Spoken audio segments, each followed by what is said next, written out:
state partners are sitting at the same table, sharing information and coordinating and collaborating each step of the way. Safety is taken care if all of us work together. And I want to be clear that I hear often from our neighbors, our residents, the people that live in this great city who just want to feel safe.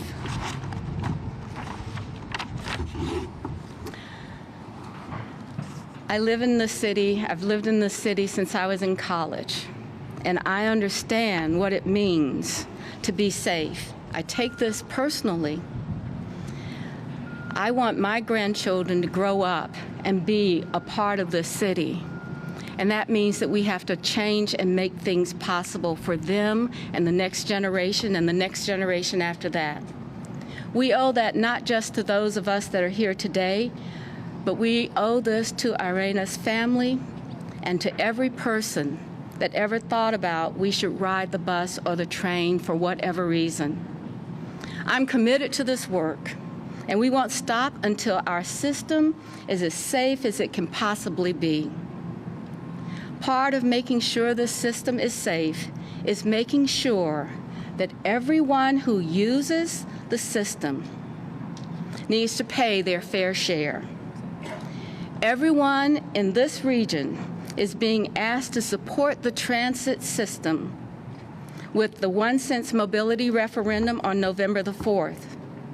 If our community invests in our transit system, then our riders must pay fares. The MTC members have spoken at length regarding the need to increase fare enforcement and reduce fare invasion. I and the MTC are committed to this work. I plan to work with members of the MTC to introduce a resolution at our next meeting, ensuring that we are actually going to have fare evasion and working towards making sure everyone pays fair share of our transit system. It won't be easy. We'll need to make some investments, but at the same time, we have to approach this process and this plan for fare evasion, because fare evasion is often a symptom of different challenges. We can't ignore that, so we will have to work out how to best do it. I want to say, in outreach and education and policies that meet people where they are, we believe that we can have a system that is safe. Now, I don't do this alone. Many of you have been with us on the ride since we've been talking about how do we maintain having transportation initiatives for this great city. And I want to say to you that I am really proud that we've been able to address these issues candidly and openly. And I want you to do that because I know that behind me is the co-chair of the MTC, Davidson Mayor Rusty Knox. I would like to welcome him to the podium to address what the work we've been doing as MTC leaders. Thanks, Rusty. Good morning. I'm Rusty Knox. I'm the Mayor of Davidson. I also serve as Vice Chair of the MTC. And I want to tell you, public transportation is safe in Mecklenburg County. I am from Davidson. I'm one of those rare people that was born and raised in Davidson. My wife is from Charlotte. We come to Charlotte often. We are on the Blue Line regularly. I take the express bus to Charlotte for meetings. I've never felt unsafe. The tragic death of Irena Zariska was something that was spontaneous and probably unpreventable. That's the sad part about it. Can we learn from that? Yes. Are additional measures being taken to ensure that the public feels they're in a more safe environment? Absolutely. But I just want everybody to know that the MTC is going to do everything in our power with the resources that we're providing to both PPS and to CMPD to ensure that safety is priority one for anyone that chooses to use public transportation, but also anyone that has to navigate the city. So just be assured that as long as we are a structured organization in MTC, we will do all that we can, and that message will carry through if the 1 cent sales tax passes in November and the new transit authority is created.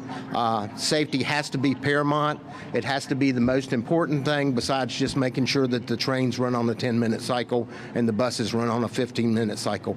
Those are just givens. I think with the new initiatives that you're going to see, we're going to be in a better place.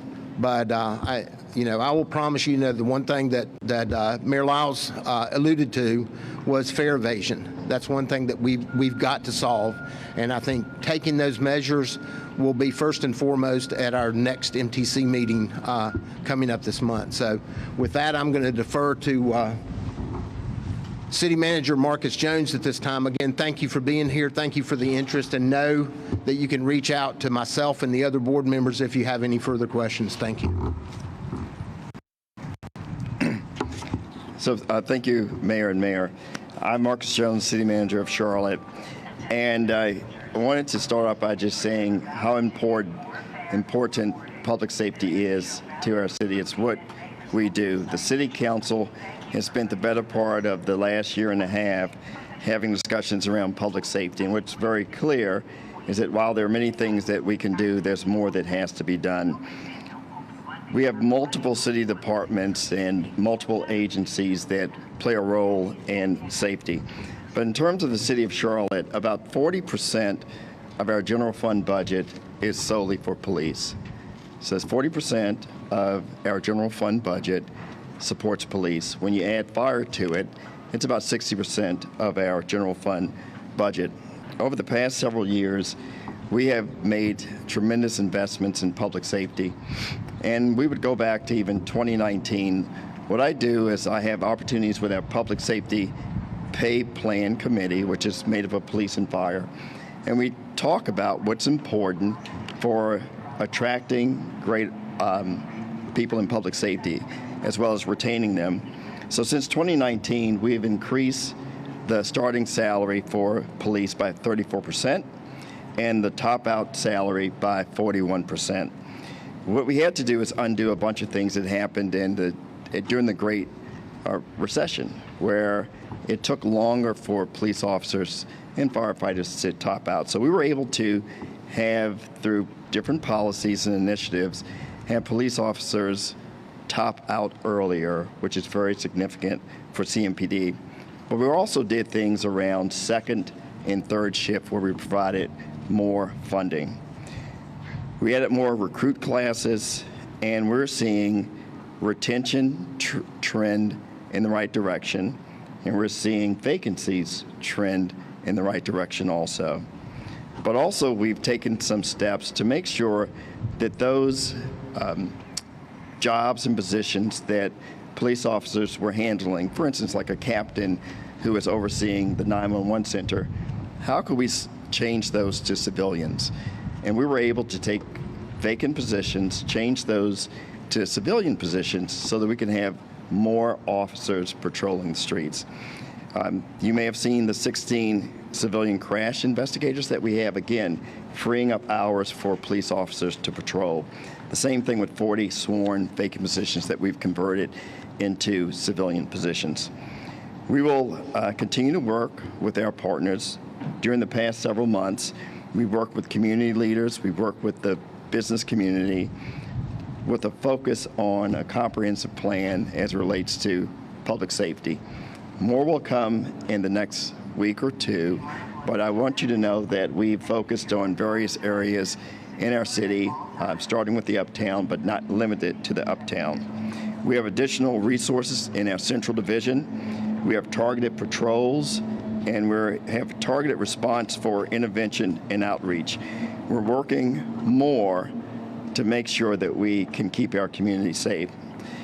Now, Brent is going to talk about transit and some of the safety measures there, but I want to assure you that we're not limiting it just to transit.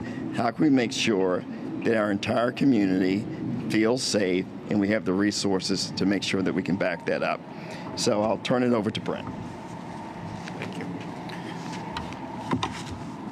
Good morning, everyone. I'm Brent Cagle, Interim CEO of CATS. Thank you, everyone, for coming out today. I'll keep my comments brief so that we can move over to questions. I think today, this is what we're talking about, visual presence. You see PPS officers here. You also see the equipment behind me that they are deploying. It really is a visual way to show our commitment to safety and security throughout transit. The partnership with PSS is growing and evolving as we work together to ensure the safety of our operators, our customers, and as we work to reduce or eliminate fare evasion throughout the system. All of these are top priorities, and CATS with PPS and in partnership with CMPD, we're ready to implement and execute on these plans. PPS continues to increase staffing with personnel now at approximately 200 staff hired and available, including over 40 armed personnel that are part of the PPS contract.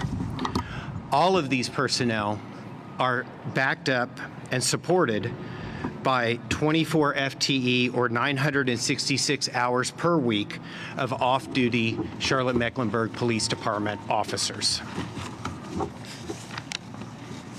I think it's also important to note that all of the personnel receive extensive training, including unarmed personnel, before they go out to serve the community and transit. And all of the unarmed personnel are fully supported by armed personnel with PPS and by CMPD. Adding the bike unit and UTVs really makes PPS and CATS more mobile and capable to protect our system going forward. All right, we will open it up to questions. If you could tell us who you are, what outlet you're with, and we'll try to get through as many of these as we can before the pilot driver turns back on. Andy Weber with Queen City News. And who you're directing the question to. Sure, Mr. Cagle. There was talk in the auditor's report there being around 40 some odd armed officers. Is that enough, you believe, to keep the system safe and to increase perception of safety? Yes, so the auditor did note in his report one element of the contract, armed security. I think it's important to remember that one element of the contract doesn't represent the position entirely on how to provide proper security throughout the system. We know visible presence is important. And so what we have is a more than 100% increase in staffing across certified law enforcement, armed security, as well as unarmed security, all working together to protect the system. And all of that is backed up in conjunction with CMPD and our partnerships with law enforcement. And so, yes, we do believe that this is a solid strategy. The other thing I'll say, and others have talked about this, as we think about staffing, we also know we need more staffing. And so we're committed to growing that contract as we move forward. But when we entered into the agreement, the partnership with PPS, it was about creating that right mix to create better visible presence and a stronger security position across the entire system. Mayor Miles, Hunter Signs here with Channel 9. I have a question for you in regards to the Fraternal Order of Police have requested that the National Guard now come to Charlotte after all of this and recent violent crime. Do you believe the National Guard should come to Charlotte? I believe in Charlotte first and foremost, Hunter. I believe that we have the ability in this community, the number of people that are engaged now to make this a safer city is from every part of our community. It's from the business community, it's from our educational works and all of that. So what I believe is that given the time that we have to work with the White House and the other federal offices, that we will not need the Guard to come to Charlotte. Mr. Cagle, David Hodges, WBTV. To the point that the auditor was making about the amount of armed security professionals in train cabs, could we see an armed security officer on every single CATS light rail cab moving forward after this? Yeah, as I've said before, we don't believe that that is feasible.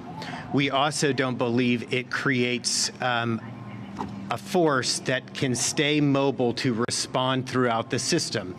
If there are significant numbers of security on every vehicle, if those trains need to be stopped for some reason, that means those security are stationary with that train. And so again, it's not about are there personnel on every vehicle every day, all day long. It's are there personnel visibly present throughout the entire system, always throughout the day.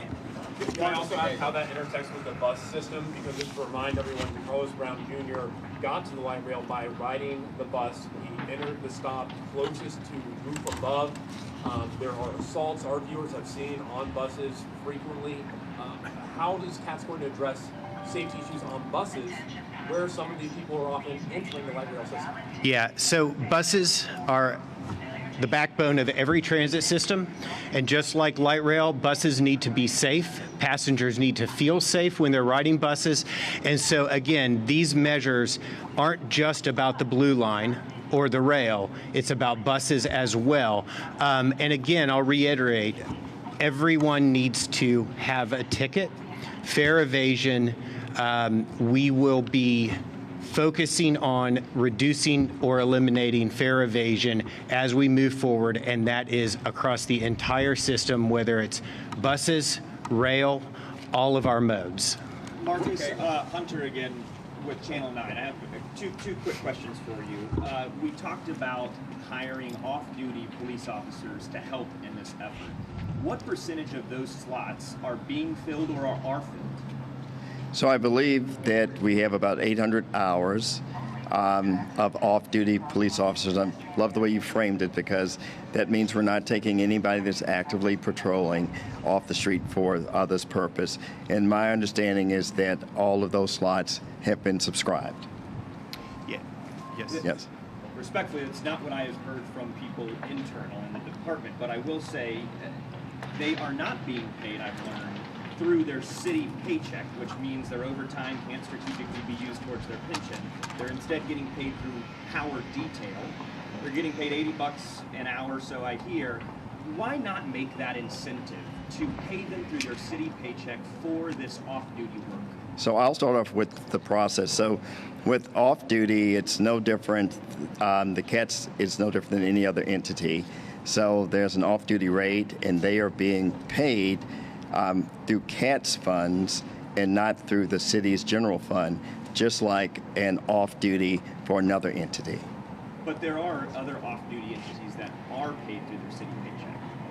Well, I'm not sure how this is structured with this that's different than what else we do. But Brandon, if you could tell them how this is structured.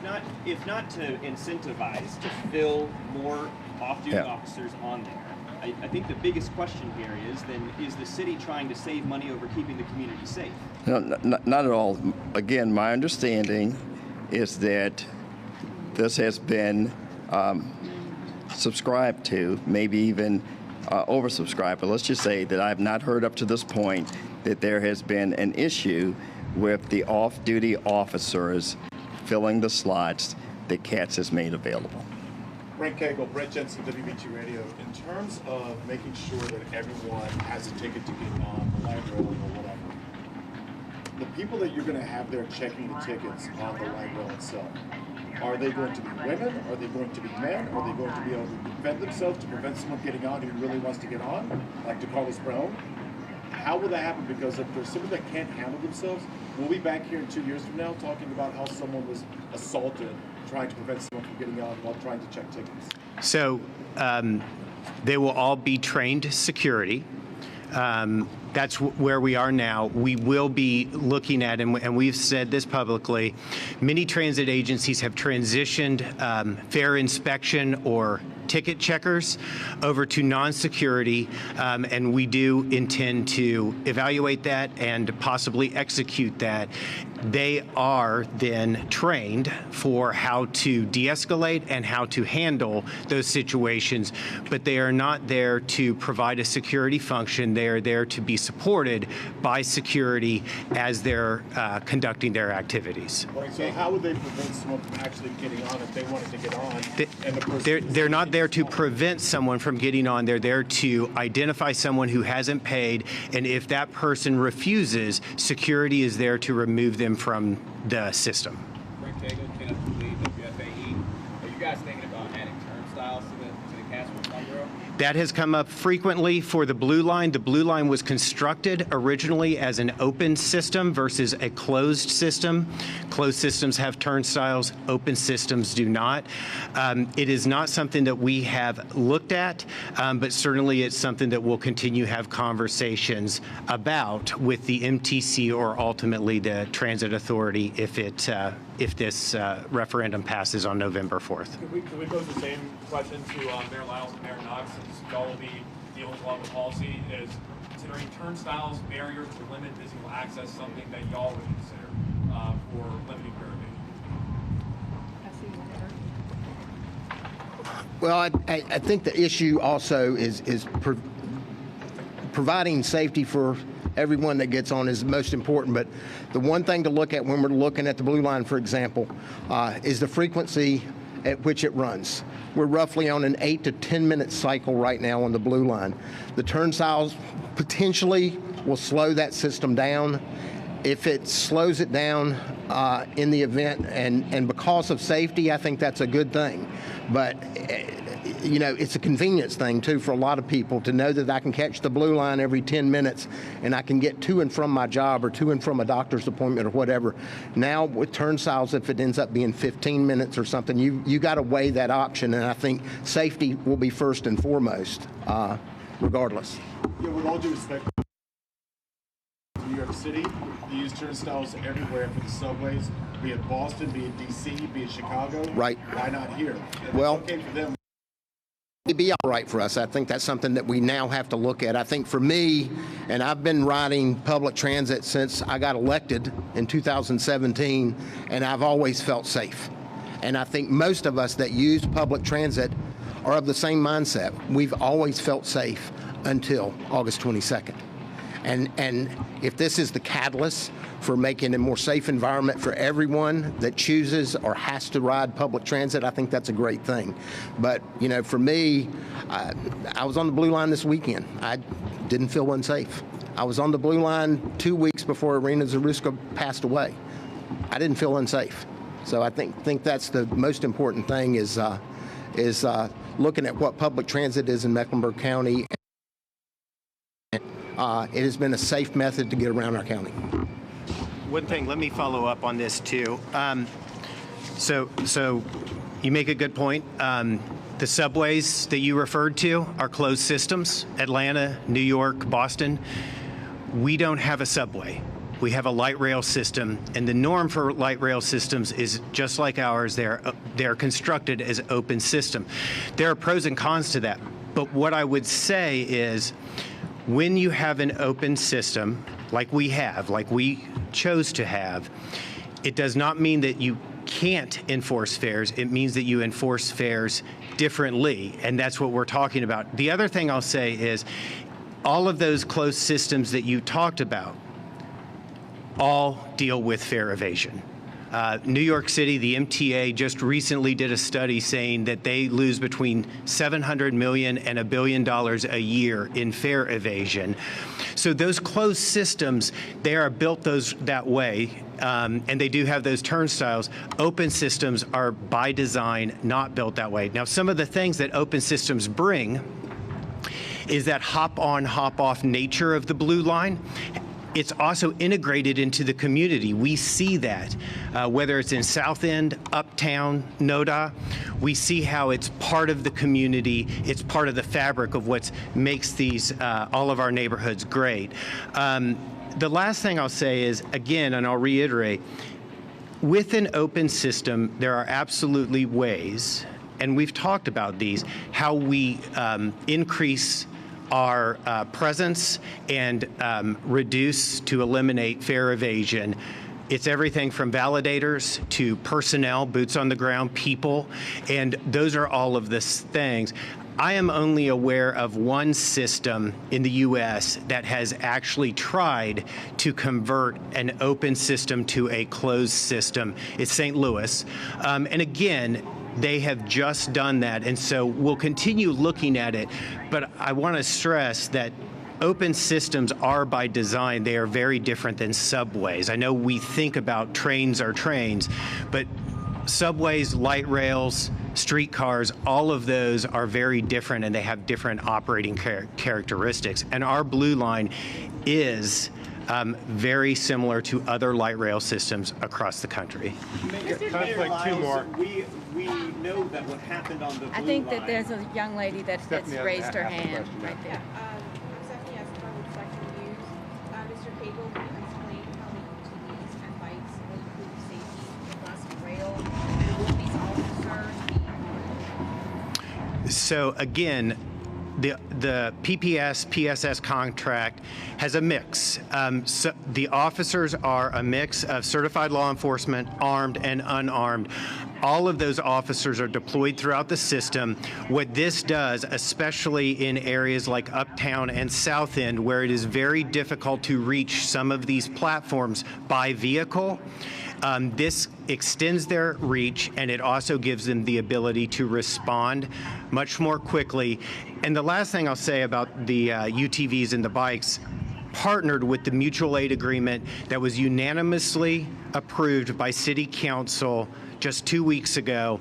Together with that, it gives them the ability to extend their security or enforcement activities along the rail trail in areas that are proximate to our facilities. Brent, Eric Spanberg with the Business Journal. I'm curious if there's been a lot of talk about a transit-specific police force. If the referendum passes, how long would it take to stand that up? How much would it cost? And what size force would it be? I know you may not have all the answers, but do you have any idea? Those are all excellent questions, Eric. At this point, I can't answer that.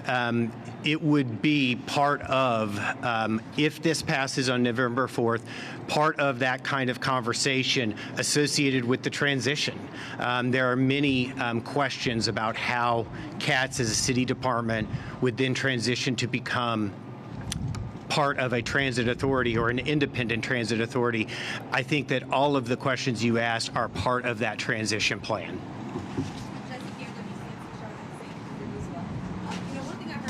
Several riders is that they want to have more possibilities to alert security and so forth if they are inside a streetcar and an incident happens. So whether it's through education or highlighting more of the possibilities of events and so forth, what is there now, and then what are you looking into to enhance that? And also, I know obviously you have surveillance camera on each of the cars, but being able to just access someone when you need help. Yeah, so a couple things. We have over 4,500 cameras throughout our system. We have a lot of cameras. We are also looking at where those cameras need to be upgraded and where we have gaps and adding cameras. So we have the technology there when it comes to cameras for the passengers to let us know they have a lot of options. Specific to light rail, there's a call button on every train that goes directly to the operator, the train operator. That opens the channel for them to hear what's going on. Even if the passenger just hits the button but doesn't feel comfortable saying something, that opens the communications to the operator so that they can then have awareness of what's going on in the train car behind them and take appropriate action, notify CMPD, notify PPS, so that they can respond. The other thing I'll say, and we talk a lot about this, and I'm going to reiterate it, a lot of our riders, most of our riders use the CATS app to buy their tickets. The CATS app in the front page has report a problem function. Absolutely every rider, if they see something going on a platform on a vehicle, they absolutely can and should use the report a problem function on the app. Again, that goes directly to dispatch so that they can understand, they can have two-way communications with that passenger, but that's not required. They can also then access the camera system to see what's going on and deploy staff accordingly. We are looking at how we increase the report a problem, the app, to make it even easier for passengers, but there are possibilities, and clearly 911 is always an option for everyone, whether they're in the community or using transit. Mayor Lyles, would you be in favor of naming the light rail station after Rena Zaruska at East West Boulevard? We're going to wrap this up. We appreciate you guys. Could you answer that question, though? What is the question? Are you in favor? There's been a call to name the East West Boulevard station after Rena Zaruska. Would you be in favor of that, Mayor? I am not able to speak to that, as you would say right now. I think that is a really important decision, and a decision that shouldn't be made by someone that's just stepping up like this today. We have a lot to do, and I hope that you understand that that's why we're standing here today, is to answer as many questions as possible, but also to think about what would be the best thing to help our city be who we can be. And so what I want to say is thank you all for coming to do this. I want to recognize Council Member Chair of our Transportation Committee, Ed Driggs, came in a little bit later, and I just want to have him have the opportunity to have a conversation with you. Thank you very much. Thank you. Good morning, everybody. And I can tell you it was very disheartening for all of us on Charlotte City Council to get the news of the tragic death of Irina Zarutska. I do want to emphasize this happened in Charlotte, but this is not Charlotte. This is something that could have happened in a lot of places. It's a hideous crime, and like other hideous crimes, active shooters in schools and things like that, it stirs up emotions. It makes people afraid. Our job now is to allay those fears and to provide a security presence that will help people to get past this terrible event and get back to where we were, which is riding on these systems and enjoying the advantages that we have from these systems. I will mention, in response to your question, sir, the Charlotte officers that are hired by CATS are working off the CMPD clock. This is not overtime pay, which they get when they fill in duties for CMPD that normally would be filled by other officers. They do that the same way they do when they provide security in neighborhoods like mine. And as such, that pay doesn't qualify, as the union suggested, for inclusion in their CMPD service compensation. So I think you've heard about all the steps that are being taken. I've involved myself personally in a lot of it. We've had a lot of engagement with the FTA and the auditor's office in the state. We are responding in a very timely fashion to their questions and suggestions. And I think if you look at the correspondence, you will see that we are partnering with them in every way we can to get past this and to address a situation that we knew existed before, and that is that crime has got people worried right now. Crime in Charlotte does, crime on the trains and buses does, and we recognize that regardless of what the data may say, that is a concern. We have to take the emotions of those people seriously, and we cannot live in a city in which people are afraid to go out and afraid to get on a bus and get on a train. So I think you've seen the actions we're taking. Understand, though, it's difficult. So let's not let the rhetoric minimize the fact. Keeping people completely safe everywhere is hard. And you don't know when something could happen, like what did. So I hope people will be able to regain confidence and trust us to do everything we can in order to make the system safe and let them get back to enjoying their lives in Charlotte. Thank you. Thank you guys for coming. If you guys have follow-up questions, reach out to the City Media Relations team or the CATS Media Relations team. We're going to move some of these if you guys want to grab some B-roll. All right, you were just listening now to Charlotte leaders giving us an update as to announcing new security measures for CATS. The transportation now that's coming more than a month after the deadly stabbing on the light rail, of course, with Irina Zarutska losing her life, that happening on August 22nd. Now, one of the big conversations here from this news conference is the fact that DeCarlos Brown, who's a suspect in that murder, did not pay to be able to ride the light rail that day. And so when we talk about fare evasion, it was one of the things that Charlotte Mayor Vi Lyles did bring to the attention, saying they're going to do everything they can now to be able to make sure that people who are riding the transportation systems are paying to be able to be on there. But also, I got to give you the backstory on this, because David Bullock, the auditor for the state of North Carolina, he came out with some reports showing that the data that they showed was not consistent with what's going on in terms of the security that's in place. So that's part of the reason why this news conference was taking place today. You had Charlotte Mayor Vi Lyles talking about the support that they need here in the Charlotte community for the 1 cent sales tax, and that's coming on the November ballot. So that was part of the conversation. But also, the fare evasion, a big piece of that, because right now people are concerned about the security. People from our reporting is showing that we can be able to say that it's safe, but a lot of people don't feel that way. Also, Davidson Mayor Rusty Knox was there at that news conference today that you just saw right there, really speaking about the safety measures, also really letting people know from his vantage point that he feels like right now the light rail is safe. So really bringing that point home. But the big question right now with our reporting is finding out what kind of transparency is there. They laid out a little bit as to what we saw. We now know that there's 4,500 cameras throughout the system, and that people have call buttons that are in place in all the trains for passengers to be able to use if there is an emergency. We also have, of course, our Queen City News reporter, Andy Weber, who is there on the scene asking the tough questions. But this news conference, for a lot of people, it kind of gave us an overview as to what we can see with these new safety measures. But we're going to have to do some digging and finding out exactly what we're going to see in terms of change. So we'll have much more coverage coming up on Queen City News today at noon. For now, we're going to send you back to regular programming. Queen City News Plus. Just search Queen City News on your smart TV's app store.